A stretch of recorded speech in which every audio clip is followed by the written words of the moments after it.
Assalamualaikum warahmatullahi wabarakatuh. Selamat siang. Saya Dr. Intan Suparna. Hari ini saya akan membicarakan masalah-masalah unfair practice yang terjadi dalam perdagangan internasional yang diatur dalam perjanjian WTO. Salah satu unfair practice yang diatur di WTO adalah anti-dumping.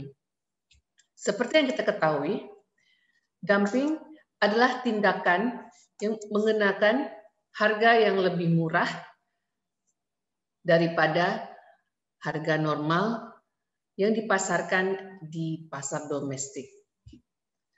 Istilah dumping memang dikenal sejak tahun 1980 ketika beberapa negara maju melakukan praktek dumping dengan tujuan agar produk-produk yang dihasilkan oleh domestik produser mereka dapat bersaing di pasar internasional. Jadi, istilah dumping ini dikenal dengan sebutan unfair practice yang terjadi di dunia perdagangan internasional. Nah, pada pendirian WTO, permasalahan dumping dibahas oleh para pendiri WTO, sehingga kemudian dibuat aturan yang berkaitan dengan anti-dumping, di mana anti-dumping itu untuk mencegah praktek dumping yang akan merusak atau merugikan negara-negara anggota WTO. Jadi, konsep dumping adalah di mana produser atau eksporter suatu produk menjual produk tersebut di bawah harga normal atau di bawah value atau nilai dari harga tersebut. Jadi dumping di sini sudah terbukti merugikan produk-produk yang sama di pasar internasional. Ya. Nah, dumping ini dilarang karena akan menyebabkan kerugian pada industri domestik yang sama di negara pengimpor. Jadi apabila Cina membuat satu produk dan kemudian menjualnya ke Indonesia dengan harga yang lebih murah daripada harga normal di pasar Cina, dan kemudian produser di Indonesia, produser produk yang sama di Indonesia kemudian mengalami kerugian, maka itu adalah dumping yang dirugikan.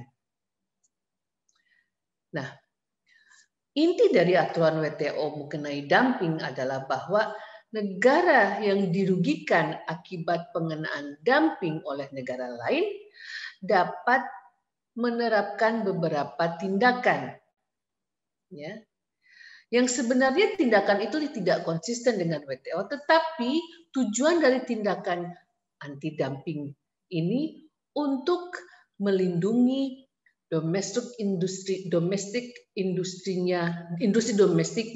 dari kerugian akibat dumping. Okay. Nah, pasal 6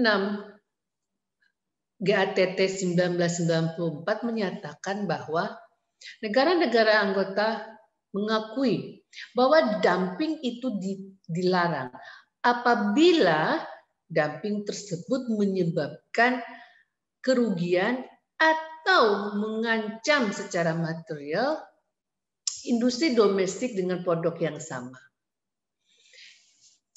Jadi konsekuensinya adalah pasal 6 GATT 1994 dan perjanjian anti-dumping membentuk satu kerangka hukum secara substantif dan prosedural yang mengatur bagaimana negara anggota melakukan counter act atau remedy atau prevent, ya, atau mungkin pembalasan berkaitan dengan penerapan dumping menggunakan anti-dumping measure atau tindakan anti-dumping. Ya.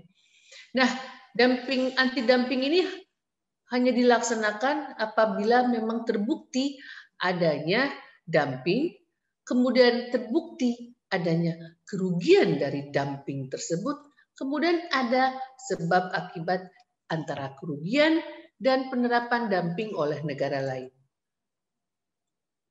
Ya. Industri domestik ya yang memproduksi barang yang sama yang terkena dumping ya, dapat melaporkan pada pemerintahnya bahwa telah terjadi dumping di pasar domestik. Oleh karena itu, Komite Anti Dumping Nasional harus melakukan satu investigasi, yaitu untuk melihat bahwa betul ada dumping oleh negara tertentu terhadap produk tertentu. Kemudian juga betul adanya kerugian atau ancaman kerugian terhadap produk yang sama yang dihasilkan oleh industri domestik di pasar domestik, dan adanya sebab akibat dari dumping tersebut dengan kerugian. Apabila hasil domestik menyatakan bahwa positif ketiga unsur prosedur anti dumping itu terpenuhi, maka negara yang dirugikan atas dumping dapat melaksanakan 3 hal. 1, professional measures. 2, price undertaking. Atau definitive anti-dumping duties. Atau menerapkan atau menaikkan tarif anti-dumping. Professional measures ya atau tindakan sementara diterapkan secara umum oleh negara yang dirugikan atas dumping sebagai indikasi untuk melakukan investigasi.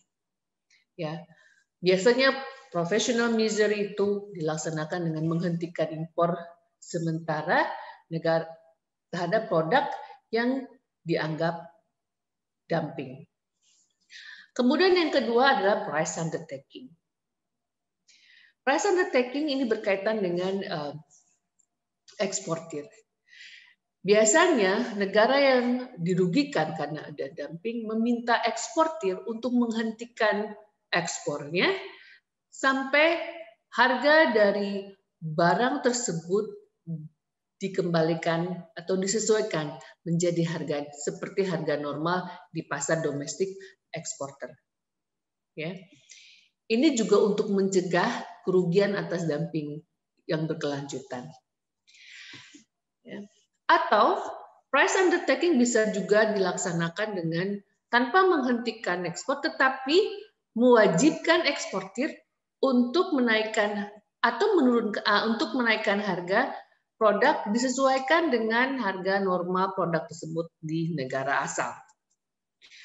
Apabila kedua cara tersebut tidak berhasil menghentikan dumping, negara yang dirugikan atas dumping dapat melakukan definitive anti-dumping duties atau kenaikan tarif terhadap barang-barang yang merupakan barang dumping, yaitu menerapkan tarif tambahan dari tarif normal terhadap barang tersebut.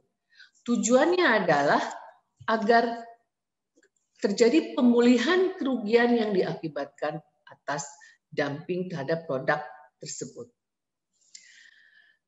Sekian penjelasan saya berkaitan dengan perjanjian dumping atau anti-dumping berdasarkan WTO. Semoga bermanfaat. Assalamualaikum warahmatullahi wabarakatuh.